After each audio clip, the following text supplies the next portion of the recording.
Hey y'all, I'm making this here video on Saturday. Just finished up the first of the traveling leather craft box. Y'all need to check that out. First video, it's Mr. Randy at Georgia Adventure. Check it out. But I went this morning and I wound up getting kind of rained out. Went to the flea market and there was a surprising number of people there. They had a bunch of these kind of tents set up and stuff. And yeah, there's a good bit of stuff there. Not nothing like usual, but pretty good. And I scored. No, I didn't find no awesome knives, you know. Matter of fact, I don't think I saw a knife one. This. What? The star of the show is a Little Town How and Foundry vise. It's a heavy duty vise. It's a 4 1/4 inch vise, but it's considered a 4-inch vise. And the maul head that I got is somewhat rusty. I thought that was mud caked on there, but it's actually stalactite rust. And I'm not super familiar with this maker's mark. After I get it cleaned up, we'll probably be able to tell a lot more about it. Wear safety goggles. Y'all want to guess at who the maker is before I get it cleaned up? And these chains. Everything, as you can tell, is rusty. But hey, I got a plan for that. Just bear with me, folks.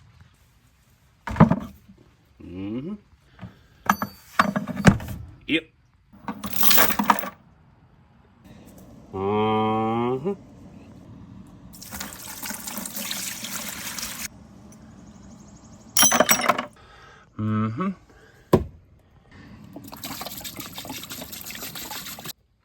Yep.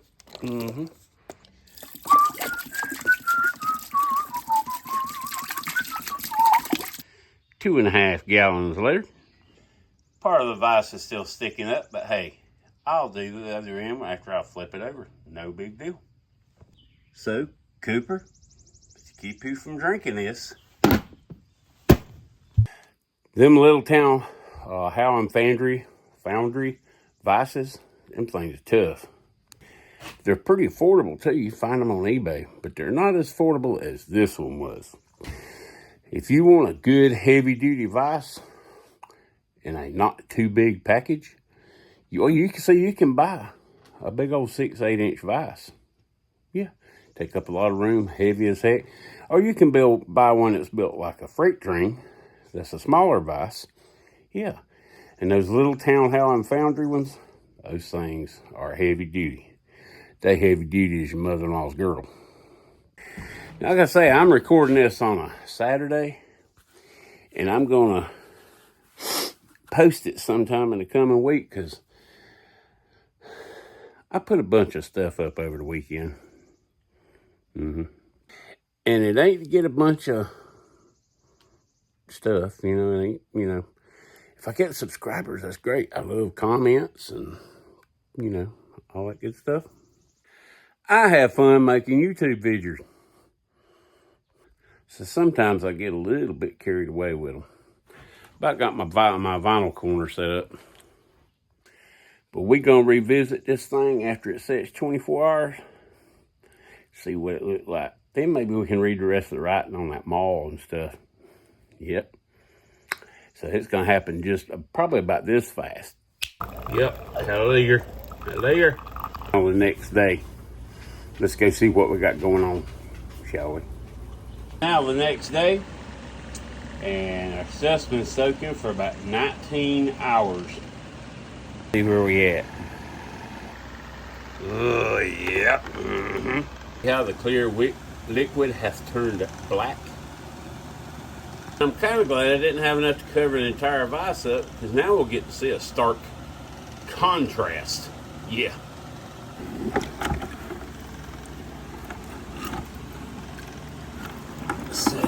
In the big dry bucket. Look at that, folks. Do y'all see that?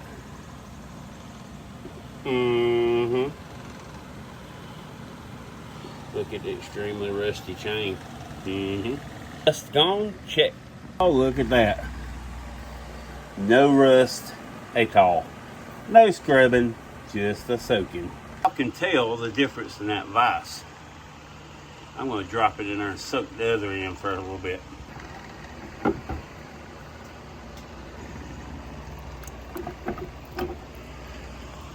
Look at that. So Cooper don't drink it again. Now let me tell y'all the plan. What I'm going to do. Chains, they're pretty much done. I'll let them dry out here in the outdoors, and then I'll probably shoot them with a little bit of coral oil or something and hang them in the barn. This, I want to finish this thing up, put a good edge, a good maul edge. You know, you don't want to get them all too sharp, you know, because the maul's meant for like busting wood and stuff. And I'm going to make a handle for this, so that's coming. Right now, I'm going to concentrate on the old vise here, get her all cleaned up, and yeah, make it pretty. So put it on the shelf and use it. Gotta take it apart, probably grease up the little gears in there for the location thing, and probably do a little sanding on the screw, make it smooth, grease everything up, and fix any issues I may find along the way. Y'all like doing this kind of stuff? I never would have thought about doing this a few weeks ago, but I did a few knife cleanups and restorations, this kind of things, and it seemed like guys like that stuff, so I thought I'll show you some more of the stuff I do. Not sure about the maul. It is heavy. I'm assuming it's a 15-pound maul. Not sure. Don't hold me to that. I see this right here. Yep. Not really sure what that means. And then that. Still got some wiping to do on it. You know. Y'all got any idea who made this here maul? Will you do the bloop bloops and fackle down below and shoot me a comment and tell me? I'm not an expert. You. I spent a lot of time as young when I was growing up swinging one of them things. But I never did do DNA checks or anything. I was leaking plenty of DNA, so I just, okay, does it work good? All right, let's do it. Go.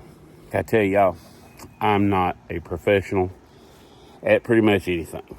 Well, except working on machinery. I'm pretty good at that. But the good Lord shined on me and said, this idiot's got to be good at something because he's got to raise a family.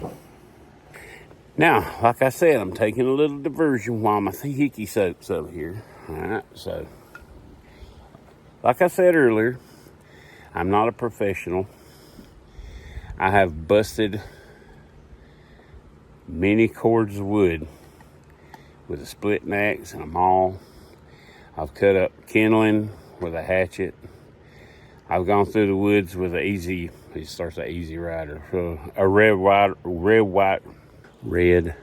rider wagon, looking for pine knots, split them up and make, you know, modern term, the fancy term is, you know, that wood. We didn't have no log splitter, but I guess you could say my grandpa had a log splitter.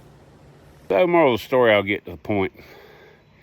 I got a lot of time, a lot of sweat equity at the end of a hickory handle. If any of you guys have ever swung a Go Devil or split an axe for 6 hours straight, you know the struggle.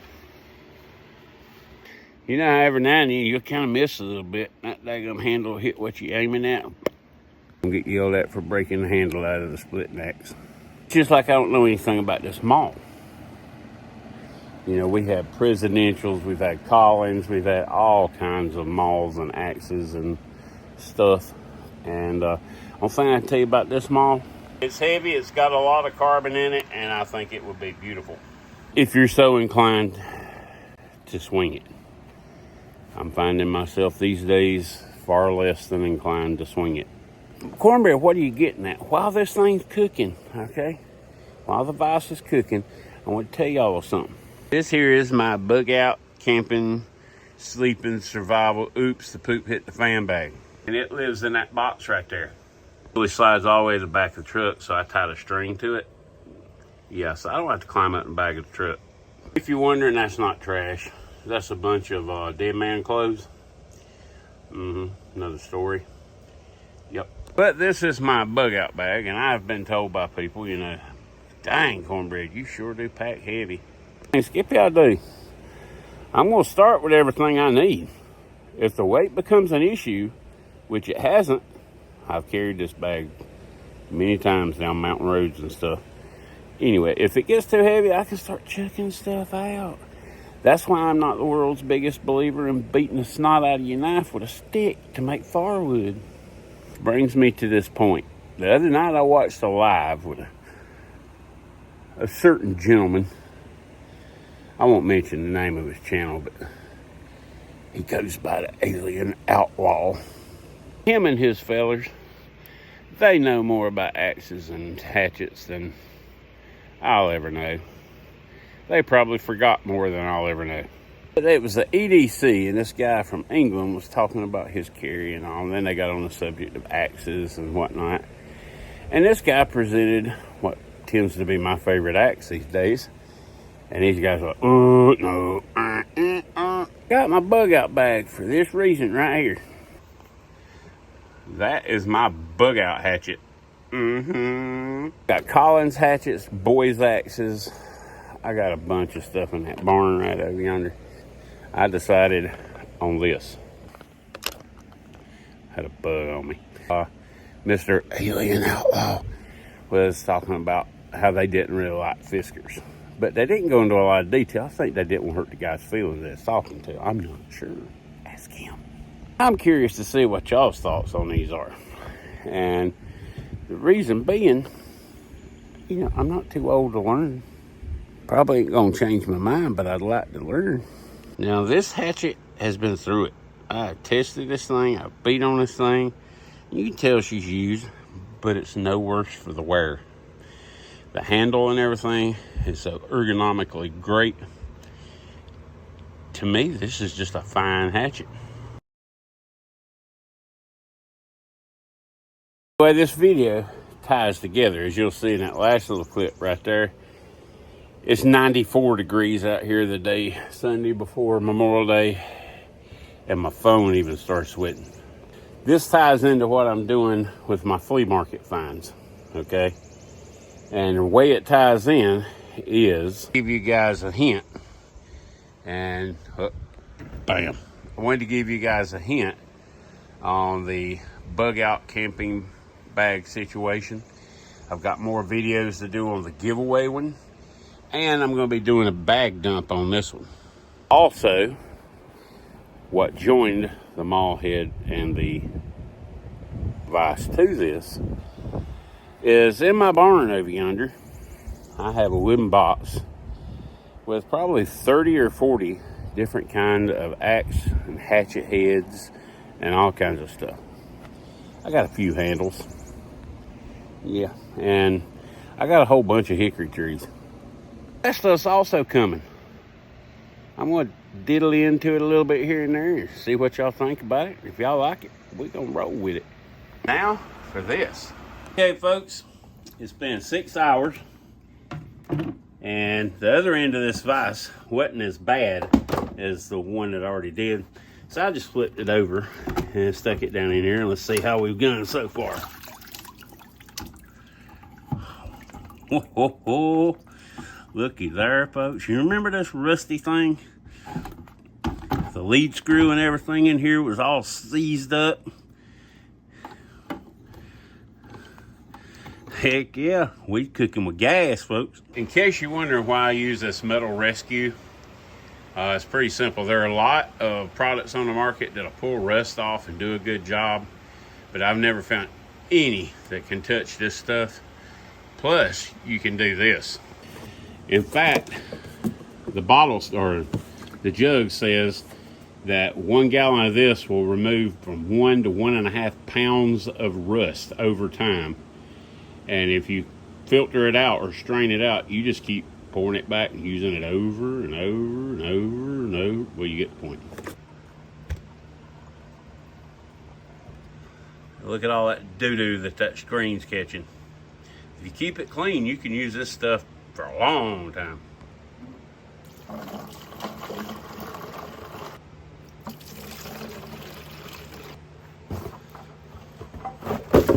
Son of a... Yep, I had a little boo-boo. I spilled about a pint, between a pint and a quart of it. Maybe not quite. No, it's probably about a pint. But anyways, you'll see this is not draining anymore, and I was pouring it out of the 5-gallon bucket through the funnel, and it got a little too full and went bloop, and yeah. And that's why it stopped draining and I overfilled this thing. All the funkiness that came out of that. And it just started raining again. Yeah. Which I am so happy. Did I mention to you fellas and fellerettes that it is 94 degrees outside? Yep. Clean your buckets out. That way they're always clean the next time you want to use them. That's nasty. I was talking to Terry at Terry's Knives and Man Stuff, and trying to decide whether I was going to paint this thing and fix it up and doll it up real pretty, or just oil it up and leave it as is. And I decided I'm going to oil her down real good and leave her as is. Terry agreed with me, because this thing's got way too many stories to be covering it up with paint. Now I got a couple more things to show you in this little shop talk, whatever you'll call it, rambling, whatever. I want you guys to chime in if you think y'all like this kind of stuff, you don't like this kind of stuff, you're bored to death, you're tired of listening to me bump my gums, whatever. I'm good both ways, trust me. You don't get this old and ugly without being thick-skinned. So I would love to hear from you guys, what y'all think. And yeah, I oiled this thing down, soaked it with oil real good, and then wiped it all off. Now I'm just putting a little light coating on it, and we're gonna stick her back together. And hopefully this little vise has got many years left in it. Well, that's pretty much what I'm gonna do with the vise. I'm gonna mount it to I got some 3/4 inch plywood over there, and I'm gonna put some 2x12s together, laminate them together, put biscuit joints in there, glue it together, and then put the plywood on top of it so it all welds itself together and it's real rigid.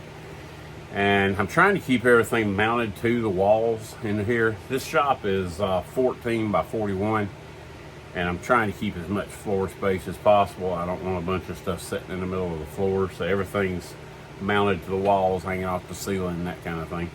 That way when I haul my table saw out and things, you know, I don't have a bunch of junk in the way. And but yeah, I'm gonna do that, probably put a little 2x4 stiff knee or gusset to the wall and keep it all good and firm and everything. And when I need a vise for doing anything with metals or nastiness and all, I use this.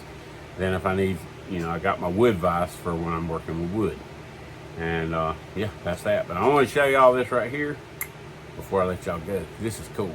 I'm gonna give you guys a quick backstory on this stuff. A little over 20 years ago, I carried pretty much the same thing all the time. The whole EDC thing, and I don't think EDC really existed at that point. But I always carried kind of pretty much the same stuff all the time. And I had a problem with a buck knife, and I loved the knife, but the back spring and everything got real weak, and there was some problem. It started getting a little blade wobble in it and whatnot. And one day, I put my fingers down in the sheath to pull it out, and the blade was popped open. And I wound up, well, I don't know how good y'all can tell, I got a pretty good scar from that event. And well, I quit carrying the knife. I said, I'm going to see if I'm send it back, but get it for you, blah, blah, blah. And over a period of time, all this stuff I'm going to show you, and I'm going to do it fairly quick. Because like I say, I don't know if you guys are bored with this or not, but all this stuff that I carried got put in an old cardboard cigar box. And over the years, I don't know what happened to it. Well, we've been doing some spring cleaning. I've been working on the shop. It's pretty much a 28-hour-a-day thing I got going on. And, well, while doing all this stuff, spring cleaning in the barns, all kind of storage bins I got, you know, plastic storage bins and stuff, and digging through that stuff and separating out what we're keeping, what we're throwing away. I'm going to have a massive yard sale. And, yeah, while in the process of doing that, I found that cigar box. And I probably hadn't seen that cigar box. I bought this knife about, it was either 20 or 21 years ago. And I haven't seen this stuff in that cigar box in probably 18 years. And I ran across it today. I'll show you what it is. Maybe you're interested, maybe not. Well, here is the aforementioned Buck 110. And boy, this thing spent a lot of miles for a few years on my belt. But yeah, I opened this thing up one day and it was like that. And I stuck my hand down in there and, well, she gouged me real good. Now, the knife itself is still in, as far as cosmetically and everything, I'm going to do a little cleanup on this thing. Might do it, make a little short of it or something. I'm not going to do a long, drawn-out video and bore y'all to death. But it's a really nice knife. It says Buck knives 1902 to 2002. Yeah. On the little shield there. See that? That joker eats you up, son. I mean, it opens up and it locks pretty good, but there's a little blade wiggle in it that way and a little blade wiggle in it that way. So I decided I'm going to clean this thing up, make it pretty again, and I'm going to send it to Buck and cash in on their forever warranty and hope that they send me the same knife back. A buddy of mine did this. I've got a couple of bucks that I could send in, but a buddy of mine sent in a 110, one of the more modern 110s, and it was a Christmas gift from his dad before his dad passed away, and they sent him another knife. The sheath it's still in good shape. I think if I hit this with some conditioner and do some, some rubbing on it and everything, I think this thing will be nice again. It's kind of these sheaths are a little different than the ones you see on them nowadays. But I like this. I like the way these sheaths carry too. It's like the strap is lower, so the belt is further up on your side. I like that. Well, the most used thing I had in my EDC was this. And this is just a little Zippo knife. I think that's some super glue or something. But it's just a little old Zippo knife. Nothing great. It used to say AT&T something or other on there. And and it was bright orange. And that side's still a little bit orange. Not so much there. I'm gonna clean this one up and get whatever that is on the blade off, sharpen it up and everything. Heck, I might start carrying this again. It's a cool little knife. Great fifth pocket knife. And then I was telling Brother Terry's Knives and Man stuff about this one. And well, you can look at it and tell. This one was never really used any. Well, it was used, but not like the others. It's old Imperial Barlow. And what is funny about this is I haven't carried a Barlow in a long time. And the other day I was on eBay and I found a Barlow, pretty darn cheap, pretty much the exact same knife as this. And I bought it off eBay and it came in Friday. This is Sunday. And I found this cigar box with this one in it. Ain't that funny? I think it's funny. And another one, excuse me, my fiance got me this for Christmas. I don't talk much sports on here, but I'm a huge Dallas Cowboys fan. I'm a Clemson Tigers fan too because, well, some people might say I'm geographically challenged, but, you know, I'm just a Clemson fan. But this is one of the Bulova sports something watches. Excuse me. And, yeah, she got me that, and I am so tickled to death to have this back. When I pulled this thing out this afternoon, it was still running. And I set the time on it and messed with it a little bit, and now it's not running, so I guess the battery's dead. But this one is going to go into my not everyday work EDC, but I'm going to start wearing this thing. It's a smaller watch, that's my Timex Expedition. It's a little bit smaller than a Timex, not a lot. It's just a cool knife. It's real thin, and I like the little watch. I might end up doing something different with the band because I never really did like that band. But anyway, that's the cigar box find I had today. Now, folks, I try not to spend too much time saying, hey, subscribe, hey, like, hey, comment, and all that kind of stuff. I figure if you like what you see here, you're going to do all that stuff anywho. But I would appreciate it if you will, this time, if you will comment, let me know if you like these kind of rambling videos. It's like earlier, I was telling you about the vise. I got into the Bugout bag. Why did you get into the Bugout bag, Mike? Well, I got into the Bugout bag because I also found a mall splitting wood, processing wood, and I started talking about that because I talked to another guy about what hatchets and axes and stuff he liked, you know, and this is all kind of coming full circle to tell y'all that there's a bunch of stuff we could talk about. This is Sunday, the day before Memorial Day, and I got up at 6 a.m. this morning, had some breakfast, caught Brother Terry's live, and Terry's Knives and Man stuff, enjoyed that.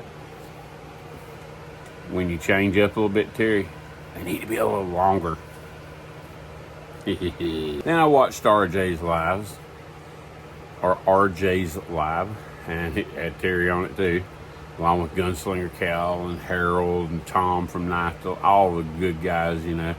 You got Outlaw Jesse James, Alien Outlaw Jesse McJames, Turbo Dog, and Baxter's Blades. You know, I think Baxter's Blades and I, we kind of see eye to eye on a lot of stuff when it comes to knives. Won't go into that. But, yeah, it's been a long day. Other than watching those two lives, I've been going at it today. My sweat has developed sweat pores. And it was 94 degrees in the shop earlier. It's cooled off now. I looked over at the thermometer and it's, I think it's 77-ish degrees. About 77 degrees, 75, something like that. And I got my fans running in the window and I can breathe again.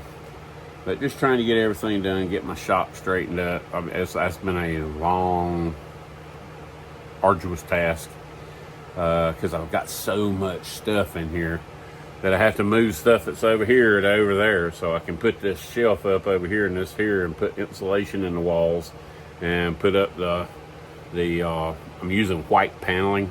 Let me show you. That's what it's going to be looking like all the way around. Well, except for my my little YouTube studio up here, you know, that's right behind my desk. But the whole shop's eventually going to be nice and clean and white. I like the white because it reflects light, and I do a lot of woodworking and working on gadgets and stuff. And as you can tell, I've got a long way to go, and this is the back side of my desk because you don't want to see the rest of the shop. Trust me. But that's where we at, folks. And again, this has been a long, boring video. Please tell me it was a long, boring video, and I will not curse you guys on any more of this stuff. If you like this kind of stuff, I probably won't be making videos that are this long and jumping around everywhere. But I jumped around in different subjects and telling y'all about this old EDC stuff and gave y'all the high points of working on this vise. And when I do things, I have ADHD and I take medication for it. I'm not retarded. I'm not the R word. But, yeah, when I start something, I have to finish it. So I got the vise. I got it put in the rust remover. Yeah, and the maul head and chains and all that stuff I got at the flea market. And that was yesterday. And yesterday morning I went to the flea market. So when I get it out and everything, I'm like, man, if I don't put something on this, it's going to rust. And so I need to decide what I'm going to do with it now, because there's no use in doing all this and bringing it out and it's going to rust and I got to do it all over again.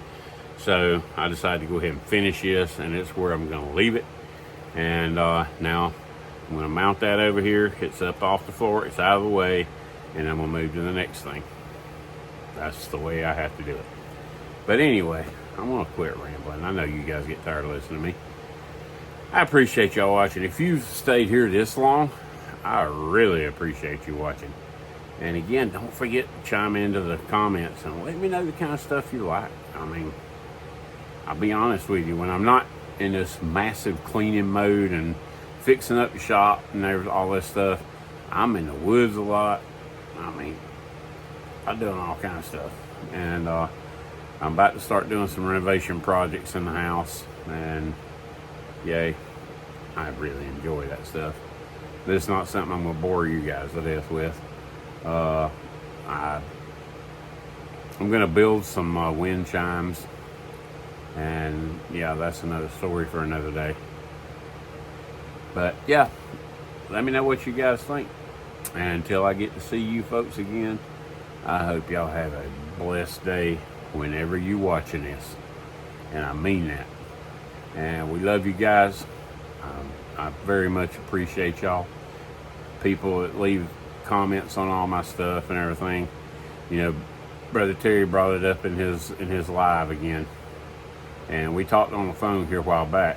And it's just, it blows my mind that there's so many people that I consider friends. You know, like Brother Terry, Mike at Mike's Life, and there's a bunch of people. But there's more, some of them, you know, Terry and Mike's the ones I talk to the most. Better be careful, give me your phone number. And yeah, that's pretty much that. So until next time, peace, God bless.